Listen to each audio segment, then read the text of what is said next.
day 2 of trying to organize this stuff. Before I forget about this, yeah, those are all trade binders. I think one of those I actually put together myself, maybe 2. The others I picked up over the years buying out other people's collections. I know one of those binders has like my younger brother's attempt at putting together a revised set. I know there's still a Scrubland in it and a Monovolt. There's all sorts of fun stuff in there. Looking around though, most of the stuff in revised really isn't worth much these days, aside from crazy stuff like that. As for today, I found 2 boxes that were about half empty, and I saw some basic lands sitting in both of them, so I'm like, yeah, this should be an easy start. And I took out basic lands and a few tokens, and here's a stack of uncards. Frankie Peanuts! And probably in a 3-way tie for most obscure cards found today are a... see if it's not focusing well on it by the looks of it, but that's a pre-release Shield of Caldra from Darksteel,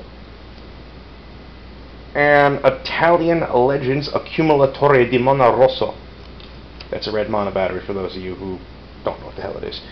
And an unlimited Icy Manipulator. Ooh. Yeah, so there's all sorts of crazy stuff in here. I'm trying to just like sort it out more or less by set or block. And then from there, I'm going to file it away. And once I get them all sorted like that, then I'm going to go back over it all again and put them into my ultimate sorting routine. So they're going to be broken down by block, color, casting cost, alphabetical. Or at least that's my plan. Oh! And also, before I forget, some fellow on the message boards on the Wizards of the Coast website stated that there were no Korean Magic cards. And I stated that after I stated there were Korean cards in here. So, there goes the deck box. That's okay. It's looking mighty Korean to me. Unfortunately, we don't have a lot of clarity on this thing. I wonder, can I... No, but yeah, there's definitely Korean stuff in there. And Chinese. I could tell, it's easy to tell the difference between Korean and Chinese and Japanese. Because the Korean has a lot more simple symbols with a lot of circles involved in the symbols. The Chinese and the Japanese are harder to tell apart. The Japanese is a little simpler. Yeah, the Japanese is a little simpler than the Chinese. Not by a whole hell of a lot. And they do have a lot of symbols in common. For instance, it's almost impossible to tell the difference between a Chinese mountain and a Japanese mountain, because they use the same symbol for mountain, at least last I checked. But especially for cards of this era, though, if you look in the bottom left-hand corner, you see ILLUS. On this card, it's illustrated by Scott Kirshner. And on both the Korean and... There's going to be some Chinese in here.